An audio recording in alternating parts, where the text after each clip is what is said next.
અરે મારી બેન કઈ બાજુ આવી તું? આ બહાર ગઈ હતી પડધણ લેવા, પણ ભાભી ક્યાં છે? આ ડેલે મેં મૂક્યા છે લાકડા. ભાભી બહાર ગયા છે? ઈ ભલે ગમે ત્યાં ગઈ હોય, પણ મેં તને કેટલી વાર ના પાડી છે કે તારે બળતણ લેવા નથી જવાનું. જ્યારે બળતણ ખૂટે છે તારે મને કહી દેવાનું. તોય તું શું કામ જાશો? હે તે ના નથી પાડી મેં? હવે નહીં જાઉં. આવું તે મને કેટલી વાર કીધું હું આ નહીં કરું, આમ નહીં કરું, આમ નહીં જાવ, તો તું જાશો કે નહીં? ભાઈ ખીજા માને, આ કેટલું ખીજાય. આ તારી બેન બહારથી આવી છે, હવે એને ઘરમાં જવા દે. એ પછી પેલા અહીંયા છે ને બે તમારે તારું કામ છે, અહીં બે જાય.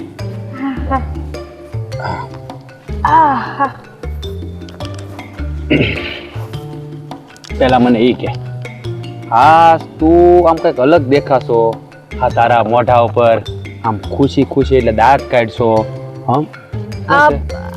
હા સુંદરી તે મને નવી લઈ દીધી હતી ને એટલે. બીજું શું હોય? હા વાહ મારી બેન વાહ. હા તુંય રમાડતા શીખી. આ સુંદરી તે 17 વાર પહેરી.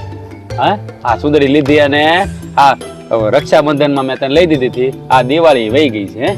હા તો આ સુંદરી વયસમાં ક્યાંથી આવી? આ શું બોલ, આ શું બોલ, શું વાત છે?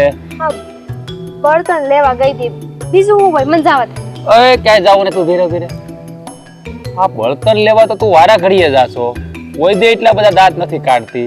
આ શું કાંઈ બળતણો કાંઈ હોનાના બળતણ લાવી તું દાંત કાઢશો? હે ભાઈ સો અટાણ લગન છે ને, મેં તારાથી કોઈ વાત નથી છુપાઈ, એટલે જે હશે ને હું હંધું તને કહી જ દઈશ. હા તો એ જ કહું છું હું, વાત છે એ મને કે એટલે મને ખબર પડે કે મારી બેનને કઈ એવી વાત છે જેનાથી આમ ખુશી મળે છે, એ રાજી રહે છે. એટલે એ વસ્તુ મારી બેન હાટું ઘાએ ઘા લઈ આવું, એટલે મારી બેન કાયમ હસતી રમતી જ રહે. હું ઈ જ ઈચ્છું છું. ભાઈ એક છોકરો છે, માધવ નામ છે એનું. થોડા સમય પહેલા મને મળ્યો હતો. ભાભીએ મને દેણું લેવા મોકલી હતી ને, તો તેથી મને મળ્યો હતો. મારા રીતે બિચારો ભૂલથી ગબડી ગયો તો ગાડીમાંથી. પછી બે વાત કરી અને અવારનવાર ક્યારેક મળી જતો વચ્ચે. આ ઘંટી છે કે નહીં, ન્યા ઈ એના મિત્રની છે, તો ન્યા એને મળવા આવે છે. આજે એને છે ને મને લગન હાટું પૂછ્યું છે. હું વાત કરે છો બેન, પણ તે એને વાત કરીને આ તારા પગની વાત ઈ જાણે છે? હા ભાઈ, એને આંધી ખબર છે, મારા બા બાપુની, ભાભીની બધી જ જાણ છે. મેં કઈ છુપાયું નથી. સાચા મનથી આંધીએ વાત કરી દીધી છે, અને એને એ પણ ખબર છે કે હું આવી હાલતમાં છું. જો બેન, હા હંધી વાત જાણવા છતાં એ છોકરો તારે લગ્ન કરવા તૈયાર હોય ને, તો મારા માનવા પ્રમાણે અને મારા અનુભવ પ્રમાણે તને કહું ને બેન, એ 100% હોનું કહેવાય. કે એને ખબર છે કે ભગવાને તને આ પગે ખોટ આપી છે, તારી ભાભી તને આટલા મેણા બોલે છે, તારા બા બાપુજી નથી, છતાંય જો એ તારે લગ્ન કરવા તૈયાર હોય ને બેન, તો એ છોકરાને જાતો ન કરે.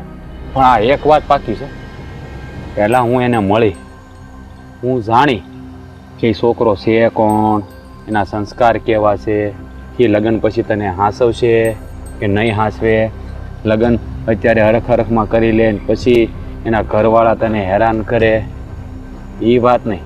પહેલાં હું હંધું જાણી લઉં, હું હા પાડું તો જ તારે લગ્ન માટે તૈયાર થવાનું છે. તને લાગે છે કે તને અને મોટા બાપુને પૈસા વગર મેં હા પાડી દીધી હોય? ના બેન, એ તો મને અહીંયા હૈયે ભરોસો છે કે મારી બેન મને પૂછ્યા સિવાય પાણી ન પીવે. પણ બેન કહેવાય ને, આ પ્રેમ છે ને આંધળો કહેવાય. આ તામાં તામાં બધું થઈ જાય. પણ જો આ જિંદગી ભરનું છે અને જિંદગી હારે કાઢવાની છે. લઈને લગ્ન થયા પછી જો એનું વર્તન બદલાઈ જાય બેન અને તને દુઃખી કરે, તો આ તારો ભાઈ છે ને જીવતે જીવ મરી જાય મારી બેન. ભાઈ હું જાણું છું કે મારાથી વધારે તારા હારું કાંઈ નથી. અને છોકરો હારો છે, ભલે એટલી મુલાકાત નથી થઈ, એટલું મળવાનું નથી થયું, પણ માણસના વર્તન ઉપરથી ખબર પડી છે કે ઈ કેટલા પાણીમાં છે. ઈ અને એના બાપુ બે જ છે આ દુનિયામાં મારી જેમ. ને પૈસે ટકે તે ઘર હારું છે. એ તો કહેતો હતો કે મારા બાપુને લઈને આજે જાઓ. મેં ના પાડી. મેં કીધું કે હું મારા ભાઈને અને મોટા બાપુને વાત કરી જોઈ. એ હા પાડે, એમને યોગ્ય લાગે ને તો વાત આગળ વધશે. કાંઈ વાંધો નહીં બેન, આ તું જરાય ઉપાધિ કરીમાં. હવે છે ને એને મળવું નહીં પડે, આ હું મળી લે, અને જરૂર પડશે ને તો હું ઘેરે બોલાવી લે, બાપુ એને મળાવી દે. હા, છોકરો જો સારો હોય ને તો તારા લગ્નનું ત્યાં પાક્કું કરી જ નાખશું. હા ભાઈ, પ્રેમની તો ખબર નથી, પણ એક લાગણીનો સંબંધ છે જે હા જીવન રહેશે. હો બેન, આ પ્રેમ કરતા લાગણીનો સંબંધ છે ને બહુ અમૂલ્ય હોય છે.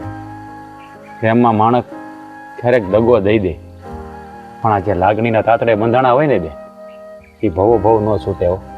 અને જો એણે તારી હંધી પરિસ્થિતિને સમજી વિચારીને તારી હારે લગ્ન કરવાની હા પાડી હોય ને તો આપણા માટે તો એ દેવદૂત બનીને આવ્યો કહેવાય. હા પણ એમાંય તે મેં તો ઉમ્મીદ મૂકી દીધી હતી કે મારી હારે કોઈ લગ્ન કરશે. અરે આવી વાત કાં કરે તું? હે, આ તારામાં શું ખોટ છે? હા, તું આ રંગે રૂપે આ પૂરી છો. હે, આ ભગવાને ખોટ દીધી. જો આ ભગવાન છે ને હંધા દરવાજા બંધ કરે ને તો એક દરવાજો ખોલી નાખે છે પાછો. હે, સારું હવે આ ભાઈ બોન છે ને વાતું કરવા બેહી ગયા છે. ભાભી આવશે ને તો બેના કાન પકડશે. હા, ઈ તો ભૂલાઈ ગયો. મંથરા અહીંયા આવશે ને તો આપણું લોહી પી જાય. હાલ આપણે એ હાલ મારી. હા, ધીમે ધીમે હાલજો. હા, પછી છે ને સેવા નહીં કરવી પડે તારે. હા, હવે તારા લગ્ન થઈ જાય ને પછી અમારા કુમાર તને તેડીને ફેરવશે, તું જોજે.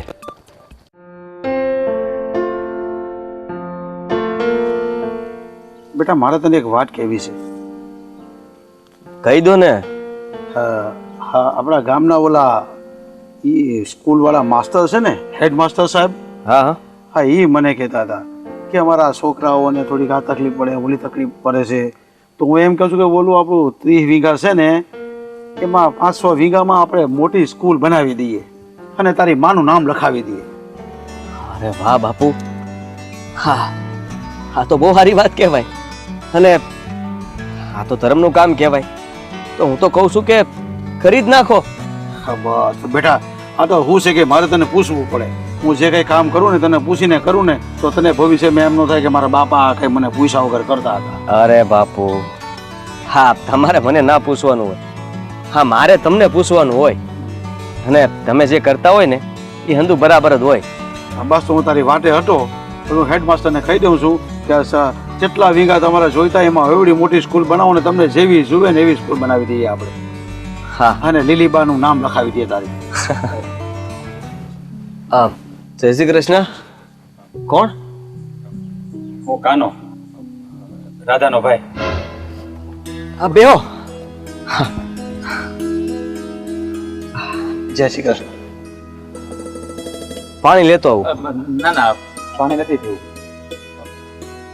હું તમારી હારે અગત્યની વાત કરવા આવ્યો છું. હા હા હા, તમે વાત કરી શકો છો, પણ મેં તમને ઓળખ્યા નહીં. અરે બાપુ, મેં તમને વાત નહોતી કરી. આ સોડી, એનું નામ રાધા છે અને આ એમના ભાઈ છે. ઓહો, એમના ભાઈ છો તમે? હા હા, બોલો બોલો. જુઓ, મારી બેને બને વાત કરી કે માધવ એની હારે લગ્ન કરવા માંગે છે, એટલે હું તમને બધી ચોખવટ કરવા આવ્યો છું. સોખોટ? હા, પણ સાની ચોખવટ? જો તમને તો ખબર હશે કે મારી બેનને નાનપણથી જે પગે ખોટ છે, એ બરાબર હાલી નથી શકતી. અને બીજું કે મારી હગી બેન નથી, અમારા કાકાની દીકરી છે. મારા કાકાની આખી નાનપણમાંથી એને મારા બાપુ પાસે મૂકીને જતા રહ્યા છે, અને મારા બાપુએ જ એનું પાલન પોષણ કરીને મોટી કરી છે. અને જો કે મારી ઘરવાળીને છે ને એ મારા ઘરમાં રહીને જરાય ગમતું નથી, એટલે એને બહુ જ ત્રાસ આપે છે. જો તમે તમારી બધી હકીકત મને જણાવી દીધી. અમારે તમારી હકીકત સાથે કોઈ લેવા દેવા નથી, પણ અમારે ફક્ત ને ફક્ત રાધા હારે લેવા દેવા છે. ઓ વડીલ, હું સમજી શકું છું, પણ ભાઈ તરીકે મારી બધી ફરજ આવે છે કે મારે બધી વાત તમને જાણ કરવી જોઈએ. કારણ કે કાલ સવારે આપણે બે ભાઈ વહેલા થઈએ અને પાછળથી તમને કોઈ જાણકારી મળે એના કરતાં ચોખટ કરી દેવી સારું. પણ આ બધી વાતની જાણ તો મને અને મારા બાપુને પહેલેથી છે, એટલે મેં મારા બાપુને બધી વાત કરી દીધેલી છે. કોઈ વાત મેં બાકી નથી રાખી. હું કેવું બાપુ, હા તમે જે વાત કરી ને એ હંધી વાત મારા બાપુને ખબર જ છે, અને મારા બાપુ આ સંબંધ માટે માની ગયેલા જ છે. ખાલી રાહ એટલી જોતા હતા કે તમારા ઘેરે વાત કરવા કેવી રીતે આવે, કારણ કે આ તમારા ઘરના એટલે કે રાધાના ભાભી એમનો સ્વભાવ અમને ખબર પડી ગઈ છે, એટલે અમે થોડા ખચકાટમાં હતા કે કોઈ મોટા માથાવાળા વ્યક્તિને વશમાં નાખીને પછી કંઈક વાત કરવા આવીએ. અરે ના ના, એની કાંઈ જરૂર નથી. ઈ બોલે ભલે કબાડી રહી, આ બેન તો મારી છે ને, મારે મારી બેનનો સંબંધ ક્યાં કરવો અને કોની હારે કરવો એ મારે જોવાનું છે. હા, તમારે મારી વિશે જે પૂછવું હોય એ પૂછી શકો છો. આ હંધો જવાબ મારા બાપુ આપી દે, અને અમારી વિશે વધારે જાણવું હોય તો ગામમાં આવ્યા છો તો પૂછી લેજો. કોઈ પણ ને મારા બાપુનું નામ પૂછશો ને ત્યાં હંધુય કહી દે. તો મારે કાંઈ જાણવાની જરૂર નથી. હા, બધી સત્ય હકીકત તમે જાણો છો, છતાં પણ મારી બેન હારે તમે લગ્ન કરવા તૈયાર છો. આનાથી વિશેષ મારે શું જાણવું? જો તમે અમારી પર જે વિશ્વાસ મૂકો છો ને, તો તમે જરાય ચિંતા નહીં કરતા. રાધાની બધી જવાબદારી અમે લઈ લેશું. તમારે એની ફિકર જ હવે કરવાની નથી થતી. હા ભાઈ, હા તમે સારું કહેવાય કે સામેથી અમને મળવા આવ્યા. અમારો પગ હવે ભારે નહીં થાય. હા, હવે અમે તમારા ઘેર આવશું. હા, તમે છે ને કામ કરો, આજે જ મારા ઘરે આવો અને મારા બાપુ હારે વાત કરી દો. તો પછી એમાં રાહ કોની જુઓ છો? અમે આજે જ આવી જઈએ. તો કાંઈ વાંધો નહીં, હું મારા બાપુ છે ને તો તાલુકે ગયા છે, તો એ બપોર પછી આવી જાય, તો તમે બપોર પછી આવજો તમ તારે. હા, કાંઈ વાંધો નહીં. હારવાલો ત્યારે હવે હું રજા લઉં. હા, રામ રામ. રામ રામ. તમે બપોર પછી પાછા આવજો. હા હા હારવાલો. હા.